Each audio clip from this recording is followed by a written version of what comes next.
Ravi de vous retrouver dans le cadre de cette émission Tu dois comprendre avec cet autre thème. Il y a un temps pour tout. Mesdames et messieurs, la notion de temps, nous l'avons vu, est fondamentale. Il ne faut pas faire avant, il ne faut non plus faire après. Comment faire pour être dans le timing de Dieu? Déjà, il faut comprendre qu'en dehors du temps de Dieu, la grâce de Dieu ne peut pas être là. Il y a un temps pour tout. Nous avons parlé de David. Nous continuerons de parler encore de lui dans cette édition. Et ouvrez, si vous avez vos Bibles avec vous, ouvrez donc votre Bible dans le livre de 1 Samuel. 1 Samuel chapitre 18, versets 5 à 9. David allait et réussissait partout où l'envoyait Saül. Il fut mis par Saül à la tête des gens de guerre et il plaisait à tout le peuple, même aux serviteurs de Saül. Nous savons que Saül avait été le premier roi que Dieu avait établi à la demande d'Israël, n'est-ce pas, à la tête de ce peuple. Nous savons que Dieu avait rejeté Saül, mais Saül était encore sur le trône. C'est lui qui régnait encore. Nous savons que David avait déjà reçu l'onction royale, mais il n'était pas devenu immédiatement roi. Ce n'est pas lui qui occupait physiquement le trône. Et c'est pourquoi donc il est important de comprendre qu'il y a un temps pour tout. Quand une parole prophétique vous est adressée, il y a un temps qui doit s'écouler pour son accomplissement. Il y a des étapes. Et j'ai l'habitude de le dire, et je le rappellerai encore, il ne faut pas brûler les étapes. Donc, David avait reçu l'onction royale, il avait déjà vaincu Goliath, mais il était encore au service de Saül, qui était un ex-oint de l'Éternel. Saül qui avait été rejeté par l'Éternel. Et pourquoi David pouvait réussir? Parce que David était celui que Dieu avait choisi. Et David était en train, n'est-ce pas, de respecter le timing divin. Et cette phase était une des étapes par laquelle David devait passer. C'est très important. Éviter de brûler les étapes. Et parfois même, on peut vouloir suivre toutes ces étapes-là, mais sous la pression d'autres personnes, on croit que c'est le moment. On croit, n'est-ce pas, que le feu est passé au vert. Et quand on le fait, on se casse la figure. Continuons. Comme il revenait, lors du retour de David, après qu'il eut tué le Philistin, les femmes sortirent de toutes les villes d'Israël au-devant du roi Saül, en chantant et en dansant, au son des tambourins et des triangles, et en poussant des cris de joie. Verset 7. Les femmes qui chantaient se répondaient les unes aux autres et disaient, Saül a frappé ses 1000 et David ses 10 000. Verset 8. Saül fut très irrité et cela lui déplut. Il dit, on en donne 10 000 à David et c'est à moi que l'on donne les 1000. Et il ne lui manque plus que la royauté. Vous voyez, l'intervention des tiers, l'intervention de la foule, et particulièrement quand il s'agit des femmes. C'était les youyou, c'était l'héros. David était le chouchou. La grâce de Dieu était sur lui. C'est lui qui était le choix de Dieu, loin de l'Éternel. Mais ce n'était pas encore le temps. Alors, cette célébration, cette déclaration de ces femmes-là, et les femmes savent chanter, elles savent danser, elles savent utiliser les tambourins quand elles apprécient quelqu'un. Mesdames et messieurs, si vous vous laissez entraîner seulement par ce genre, n'est-ce pas, de fan club, vous risquez de vous attirer des problèmes. C'est pourquoi on a besoin d'avoir la sagesse divine. On doit marcher, ah oui, avec les principes de Dieu. Sinon, on peut se retrouver dans des pièges. Et lisons la suite. Et Saül regarda David d'un mauvais œil à partir de ce jour et dans la suite. L'hostilité avait commencé. Parce que Saül avait dit, ah, avec toutes ces déclarations, il ne lui reste que le trône. Donc, on va le porter au trône. Mesdames, messieurs, quand Dieu vous promet un trône, ce ne sont pas les hommes. Dieu utilisera les hommes en son temps, mais avant son temps, tout ce que les hommes feront pour brûler les étapes, n'est-ce pas, va attirer des ennuis à la personne. Et ça a été le cas de David. Continuons. Verset 17. Saül dit à David, voici, je te donnerai pour femme ma fille aînée Mérab. Serre-moi seulement avec vaillance et soutiens les guerres de l'Éternel.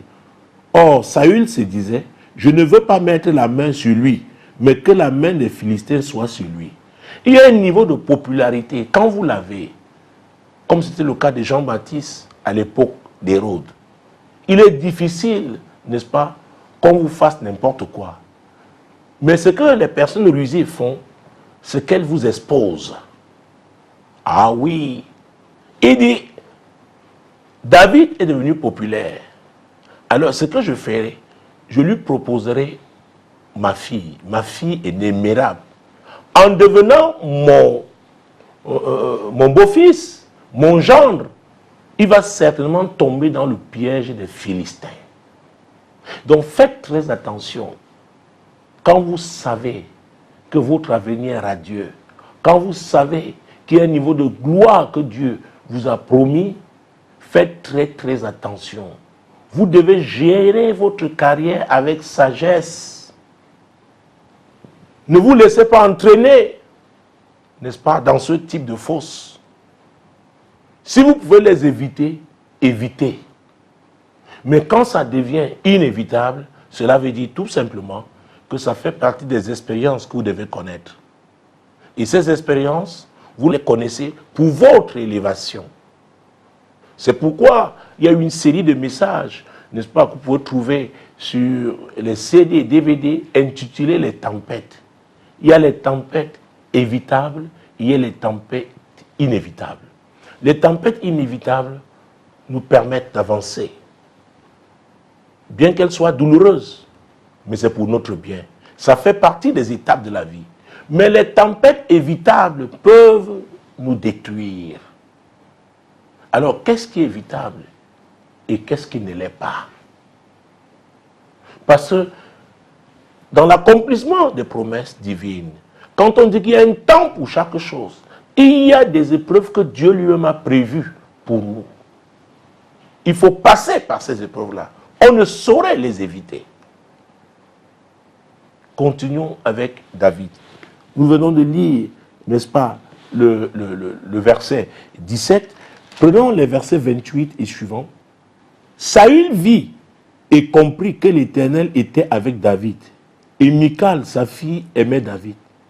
Saül craignit de plus en plus David et il fut toute sa vie son ennemi. Alors, nous parlons de Michal ici. Michal était la deuxième fille de Saül. Mérab était la première.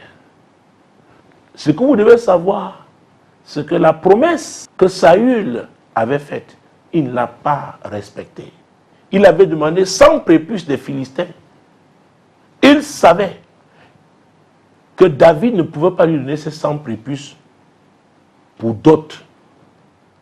Et David, lui a ramené 200 prépuces. Vous savez, pour avoir les prépuces, il faut pouvoir tuer quelqu'un et s'attaquer à son sexe. David l'a fait. Et même après cette prouesse, il n'a pas donné sa fille en mariage, sa fille aînée à David. C'est la seconde maintenant, Michal, qui tombe amoureuse de David. Et Saül l'apprend. Il se dit, bon, peut-être cette fois-ci, ça va marcher. Et David, pour lui, c'était un honneur de devenir le gendre du roi. Et ça encore, il s'agit là des pensées humaines. Mesdames et messieurs, quand la grâce de Dieu est sur vous, ne tombez pas dans le piège de vouloir aider Dieu. La grâce de Dieu était sur David. David opérait selon le temps de Dieu. Donc, que ce soit Mérab, la fille aînée de Saül, ou Michal, sa fille cadette, aucune d'elles ne pouvait apporter quelque chose, un plus à David.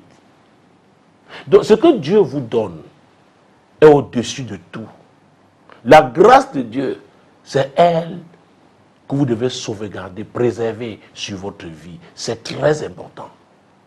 Vous avez vu, à la fin de ce verset 28, la Bible dit que, verset 29, autant pour moi, la Bible déclare que Saül craignit de plus en plus David. On peut avoir une fortune, on peut avoir la puissance publique, n'est-ce pas, avec soi, mais on connaît ses vrais adversaires. On connaît ceux qui sont coriaces. Et croyez-moi, on les craint. Donc vous pouvez être un adversaire coriace. Ça peut être dans le domaine sportif. Ça peut être dans le domaine des affaires. Dans le domaine politique. Il est important que vous-même vous sachiez qui vous êtes. Parce que vous ne pouvez pas gérer, n'est-ce pas, votre vie. Vous ne pouvez pas vous organiser par rapport, n'est-ce pas, à votre avenir si vous n'êtes pas vous-même conscient de qui vous êtes. Imaginez-vous, quelqu'un qui a appelé à avoir une brillante carrière sportive et qu'il s'adonne à l'alcool avec les gens avec qui il a grandi au quartier. C'est qu'il n'a rien compris. C'est qu'il est en train de détruire, n'est-ce pas, son avenir. Ah oui. Donc David était craint. Saül craignait David. Parce qu'il savait qu'il y avait la grandeur. Dieu avait investi, n'est-ce pas, sur la vie de David. Et si Dieu est avec vous, qui peut réussir à vous vaincre? Et parce que Dieu est avec vous, il est important de comprendre les principes. Faites votre part. Soyez disciplinés. Soyez respectueux. Ah oui. N'ouvrez pas les portes inutiles dans votre vie pour qu'on vous détruise. Parce que le Dieu dont je parle, le créateur de toutes choses, ah oui, il est pour le respect. Vous devez respecter les gens. Vous devez honorer ceux-là qui ont droit à l'honneur. Vous devez être courtois. Vous devez être bienséant. Vous devez respecter les principes. Alors, si vous êtes appelé à la grandeur, préparez-vous. Vivez conformément à l'accomplissement, n'est-ce pas, de cet appel divin dans votre vie. Qu'on ne vous retrouve pas dans les souillures. Qu'on ne vous retrouve pas dans les poubelles. Et quand je parle de poubelle, c'est une image. Soyez un exemple. C'est très important. C'est très important. Parce que vous devez comprendre que quand Dieu vous a appelé à devenir grand, quand Dieu vous a appelé, il vous a réservé un brillant avenir, sachez que le diable vous cible. Et ce n'est pas seulement à des endroits précis. Ça peut arriver là où vous attendez le moins. Vous devez faire attention. Vous devez faire attention. C'est très important, mesdames. C'est très important, messieurs. Il y a un temps pour chaque chose. Mais pour que le temps de Dieu, là, les choses qu'il a promises s'accomplissent, vous devez comprendre que vous avez votre rôle à jouer. C'est pourquoi j'aime parler de la noblesse. Parce que dans la noblesse, n'est-ce pas, la noblesse intègre les grandes valeurs morales. C'est très important. Ah oui, il n'y a pas de grandeur sans grande valeur morale. Ce n'est pas possible. Ce n'est pas possible.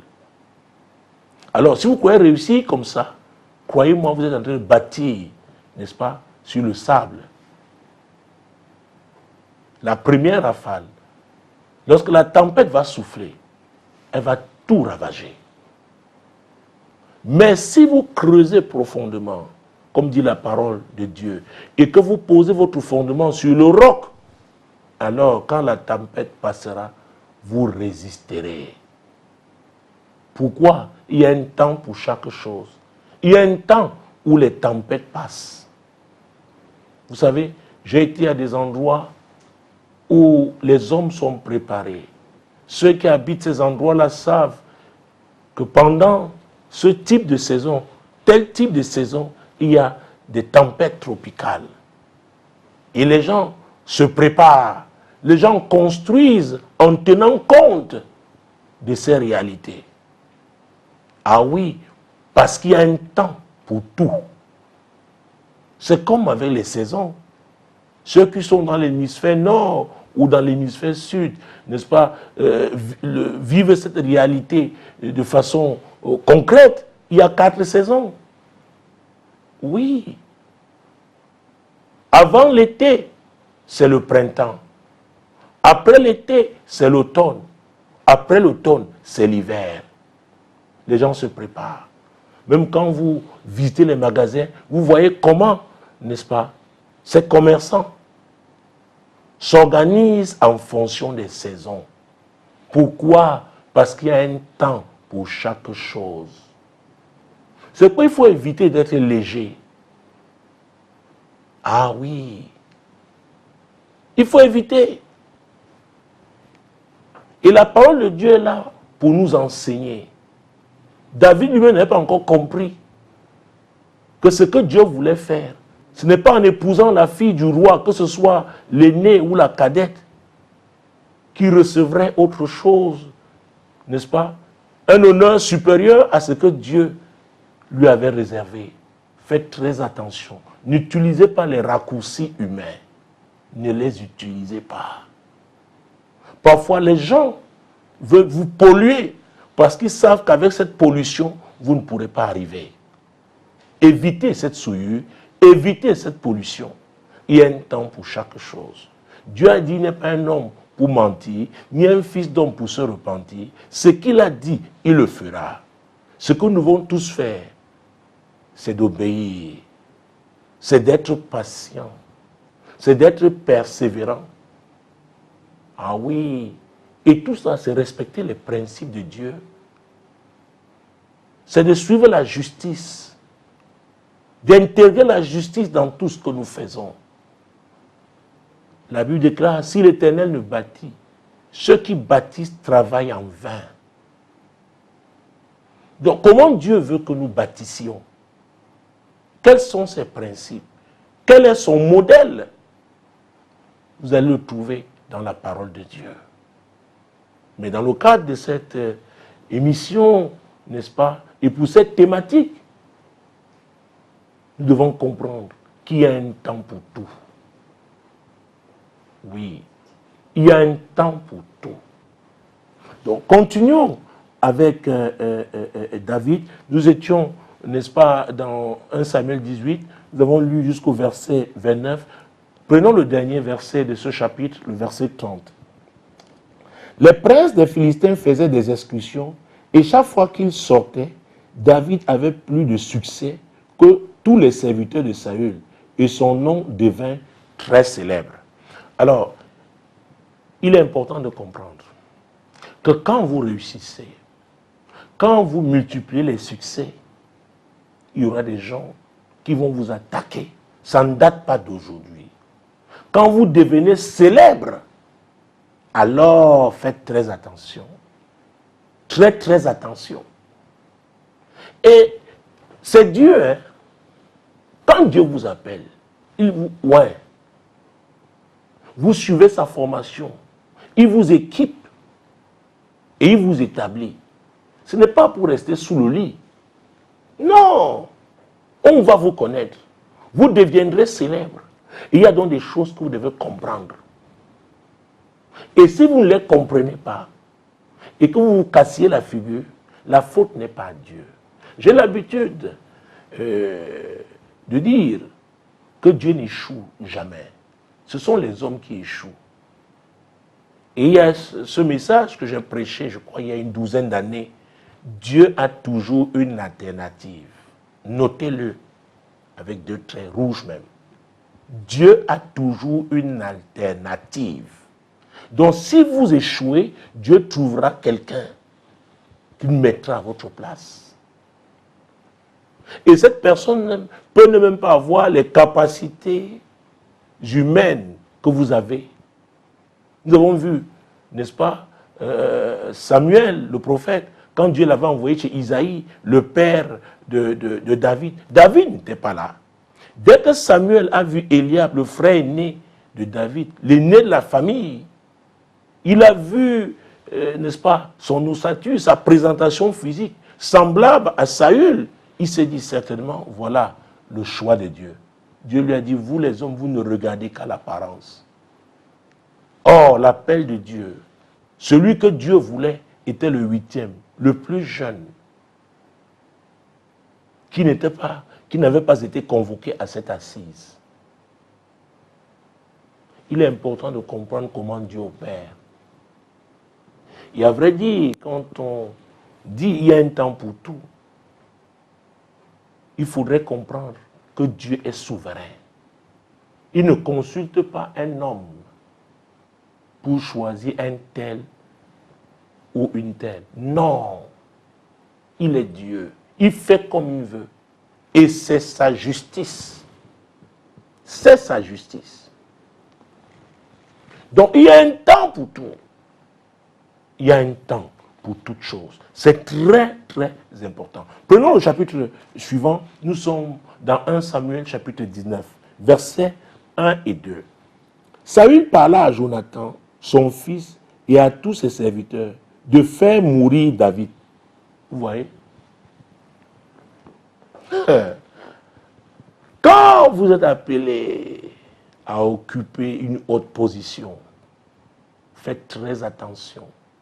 Il y aura des gens qui voudront vous faire mourir, qui voudront vous détruire.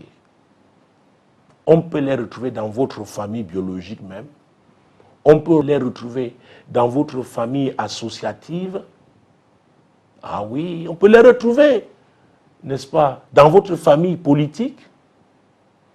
On peut les retrouver dans votre famille sportive. Encore que nous sommes encore là dans le domaine d'association, que ce soit la politique, que ce soit le sport. Toutes ces organisations-là sont des associations. Même dans le domaine des associations religieuses. Il y a cela quelques années, je ne citerai pas ces 2 pays. En une année, le nombre de pasteurs qui avaient été empoisonnés. Il faut faire très attention. Très, très attention. Donc Saül a appelé ces gens, ses proches. La Bible déclare, il parla à Jonathan, son fils aîné, et à tous ses serviteurs de faire mourir David. Ce n'est pas lui, il ne pouvait pas aller lui-même le faire, mais il y a des gens qui pouvaient accomplir cette sale besogne. Et c'est pourquoi il faut éviter d'ouvrir les portes. Quand vous ouvrez les portes, vos ennemis réussiront à vous avoir. Mais si vous demeurez intègre, Dieu va vous protéger. Dieu est le plus grand protecteur. Verset 2. Mais Jonathan, fils de Saül, qui avait une grande affection pour David, l'en informa et lui dit, Saül, mon père, cherche à te faire mourir. Sois donc sur tes gardes demain matin, reste dans ton lieu retiré et cache-toi. Vous savez, parce que David opérait selon le temps de Dieu. Il est dans le temps de Dieu. Dieu a touché le cœur de Jonathan, le fils aîné de Saül, celui qui voulait le faire mourir. Il n'y a que Dieu pour le faire. Il n'y a que Dieu pour le faire. Et ce n'était pas la première fois. Moïse a été élevé, éduqué dans la maison de Pharaon. qui avait décidé à l'époque de faire mourir tous les enfants mâles d'Israël. Donc Dieu a sa façon de faire. Dieu a le sens de l'humour. Alors, ce que chacun devrait faire, c'est de marcher conformément à la parole de Dieu, d'obéir à cette parole. Alors, Dieu le protégera. C'est très, très important. Mais si vous ouvrez les portes, vos ennemis entreront, vos ennemis réussiront à vous détruire. Il y a un temps pour tout. D'ailleurs, le monde doit être plus vigilant. Parce que la vigilance, n'est-ce pas, est un principe. Mais il y a des mondes doit être plus vigilant. On doit faire très, très attention. Notamment quand on commence à être célébré, comme c'était le cas de David. On doit faire très attention. On ne doit pas avoir pour ami n'importe qui. Il y a des jaloux. Ça n'a pas commencé aujourd'hui. Joseph a été victime de jalousie et de haine dans sa propre famille. Ses propres frères ont voulu le tuer. Donc quand je parle de famille, ça peut être la famille biologique. Ça peut être la famille, n'est-ce pas, dans le cadre d'un quartier. J'ai grandi dans un quartier populeux où nous étions comme une famille. Quand on parle de famille, ça peut être, n'est-ce pas, les anciens camarades même d'un collège, d'un lycée. Quand on parle de famille, ça peut être une ville. Quand on parle de famille, ça peut être une nation. Il faut faire très attention. On ne doit pas jouer avec son avenir. Il y a un temps pour tout. Il y a un temps pour tout. Ah oui. Donc, la grandeur a des piliers. Alors, si vous utilisez un matériau fragile pour fondement, lorsque vous construisez votre édifice, cet édifice ne tiendra pas. Il y a un temps pour tout. Et quand on parle de temps, ce n'est pas en un jour. C'est pourquoi, pour accomplir sa destinée, pour arriver, n'est-ce pas, et négocier le tournant décisif, ça peut prendre pour certaines personnes 25 ans. Ah oui. Pour d'autres, plus. Il y en a, ça pourrait être en moins de temps. Mais moins de temps par rapport à vous qui jugez là. Vous ne savez pas ce qui a été fait dans le secret. Exactement comme David. Avant d'affronter Goliath, il avait déjà affronté l'ours, il avait affronté le lion, et il avait eu la victoire. Parce que Dieu était avec lui.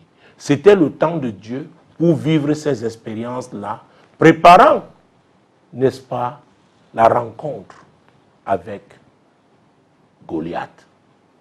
Et on ne peut pas vaincre Goliath et continuer de vivre comme auparavant. Parce qu'après Goliath, on devient célèbre. Et à ce stade-là, à ce niveau-là, vous savez, plus on avance, on est sélectif dans les relations. Il y a très peu de personnes qui devraient vous entourer. Et il faut se rassurer, il faudrait se rassurer que ce soit des personnes, n'est-ce pas, dignes. La notion de dignité aussi est très importante. Parce qu'il y a des personnes qui trahissent facilement leurs engagements, qui ne respectent pas. C'est quoi la notion d'alliance est très très importante. L'Afrique traditionnelle, l'Afrique d'avant, comprenait ce que c'est qu'une alliance. Mais aujourd'hui, les gens jouent avec les alliances. Quand vous brisez une alliance, vous allez payer. Et David est en alliance avec Dieu. C'est Dieu qui l'avait appelé. Il a accepté. Et quand on marche avec Dieu, c'est Dieu qui nous appelle dans une alliance. Nous sommes tous très petits pour imaginer, pour initier une alliance avec Dieu. C'est Dieu. C'est lui qui nous appelle dans l'alliance. Il y a des choses qu'il nous promet et il faut du temps pour qu'elles s'accomplissent. Mais nous devons comprendre qu'à chaque étape, il y a un niveau de rigueur que nous devons avoir. Parce que nous allons quelque part. Ah oui, mesdames, oui, messieurs. Il y a un temps pour chaque chose. Je veux croire que cette édition vous a amené à réfléchir et je souhaiterais que vous méditiez. Nous avons lu certains passages bibliques. Vous pouvez revenir sur ces passages-là. Le Seigneur vous enseignera. L'Esprit de Dieu vous aidera à respecter le timing de Dieu dans le cadre de l'accomplissement des promesses qu'il nous a faites. C'est très important. Demeurez bénis sur Solution TV et Radio Solution. Shalom.